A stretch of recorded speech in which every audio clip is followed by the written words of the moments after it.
Hello, everyone, and welcome back to Wicked Art. It's Wicked here, and it's Digital Wednesday. So, on the Thursday live streams I've been doing, we've been doing Gundam Sandrock from Gundam Wing.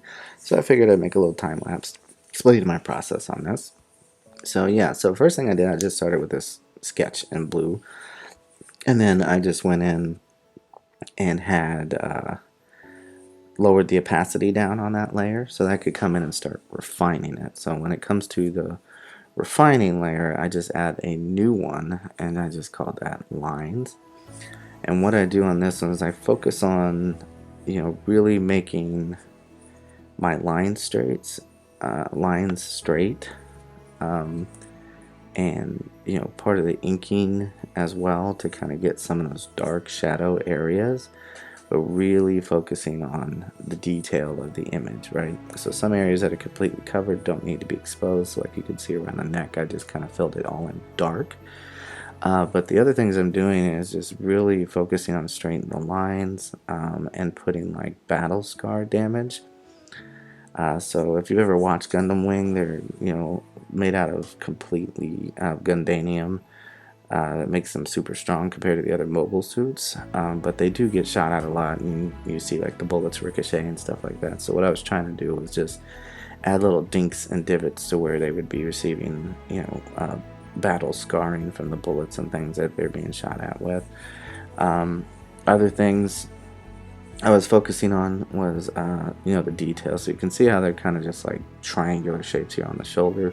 So I'm going in and adding little details that I could pull from, the suit itself. Now the version of the suit that I chose to go with is, even though I'm a huge fan of Gundam Wing, the redesigns of some of the Gundams in the movie Endless Waltz, which came out after the series, were pretty cool with some of the details. So if you're used to the traditional, um, you know, Gundam Wing Sandrock Gundam, you're going to see a difference, and I'll explain that later. Uh, why the color scheme's different.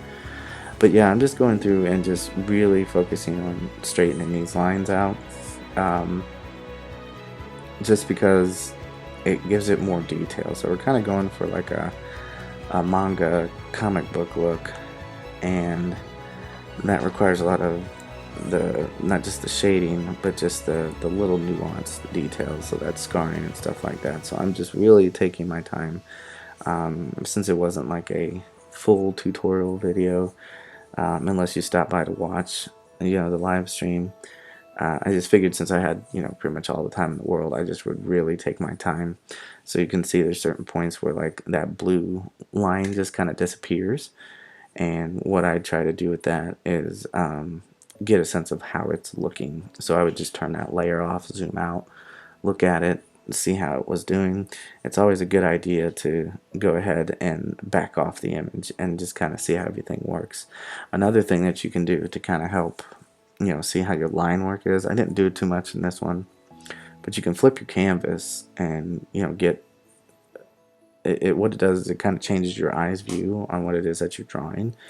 And what that allows you to do is to see any mistakes of things that could be off, like if certain lines weren't straight, uh, is he tilted a little bit too much one way. So it's a good practice to get into, if you're doing anything digital. It's a little harder on paper because you can't flip it around, but like if you wanted to hold it up to a mirror or take a picture of it with your phone and just flip the canvas on your phone, you can kind of see how things are working, if that's how you were doing it traditionally. And you'll also see, like, as I was going, there were things that I noticed that I was missing, and I even think in the final image, I was missing something that I don't think I ever went and put in. They have these little boosters on their back, that kind of help them like kind of fly or hover a little bit off the ground, and I think I should have been able to see it on his left, your right, and I completely forgot to put it in there. So any of you Gundam purists out there, don't beat me up too bad. It was just something that slipped. Now, if you're wondering why I don't have the full blade on the other side, is because you can see how huge the scimitar blade is that it wasn't gonna fit, because like if I would have shrunk it down and made it fit, then I'm losing a lot of the details that you're gonna be able to see, and it just kind of takes away from the picture. So the scimitar on the left is just cut off for that reason, just because I wanted you to be able to see as much of the image as possible. The other thing too, just if you haven't watched the show, the reason why he's designed and looks the way that he does, the pilot of this suit, his name is Katra. He comes from a wealthy family, from a man who owns the colony that he's from up in space. But they're based off of kind of a Middle Eastern, Turkey kind of thing, kind of tribe. So, back in the day, they would use, in ancient times, they had like scimitars for weapons. So that's kind of why his design and look is the way it is. So I was really trying to make sure I managed to capture that as well.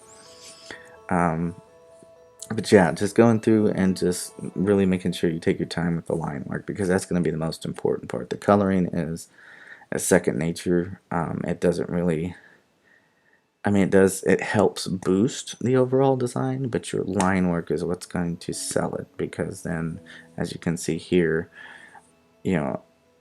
once I start adding in all that extra shading and stuff, it just makes it pop more. And then when you add the color, you're just adding to that detail to really make it stand out. So I wanted to really make sure that, like even things like here on the blade itself, just really getting those, battle damage. He's cutting through other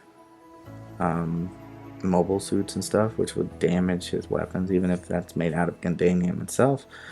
After so many whacks, it's going to start having wear and tear. So I was really just trying to look and focus on areas that would have the scarring, the divots, the cracks, and things like that. Almost like it could be almost ready to fracture, but not actually going to happen.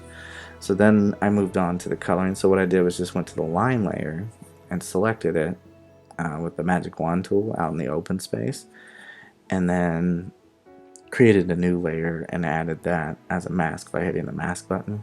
And as you can see, I'm using kind of like a purpley blue to color him, and that's because, like I mentioned earlier, this is the version of Sandrock from Gundam Wing Endless Waltz, which again was the movie that took place afterwards.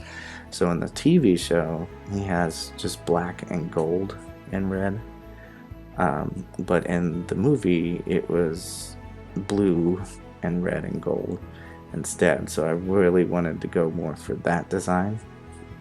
So the only black you get is kind of like this dark gray in the shoulders and that skirt area around there. Basically all I'm doing is just putting in the color flats. Now you can see I changed the background because I wanted these lighter grays, these almost metallic grays, to kind of fill that out. And then what you'll see is I kind of decided that that was a little too bright, so I found kind of a darker gray tone to it, and I just did a paintbrush and just filled it in with the paint bucket. So now I'm doing the shading, so I just reselected that same mask below it, and then I just went in and added a new mask on that layer, called it Shadow, dropped it to 50%, so that we can go for that anime cell shading. So what it does is you just can pick black and then go in and start thinking about where the light's hitting. So our light source is kind of coming from the front right. So you have to start looking at things like how things overlap over the top of each other, what's kind of hanging over, and that'll kind of determine where the shadows are being cast across the body, especially for the pieces from the right side to the left. Will kind of determine how much sunlight that thing is getting. So I just continue to work through and get all the shadows in place. On the blade, I hit up some that would make it more believable with the divots and the cuts in there. But with enough time and practice, you can start seeing where these things go and how things overlay over the top of each other, and that'll help you determine how you're going to place that cast shadow on everything. Now, once I was done with the blade, I was kind of back and forth whether I wanted to show any glaring or shininess. I usually don't do it, but I thought it would kind of help it pop more, especially since in like the movie versions of animes they do. So you can see I just added a new layer, just picked solid white and just went through and started hitting highlights on little parts where the light would really shine through on that.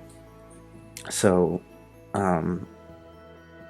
some areas tend to be a little thicker, just depends on the shape and the size of everything.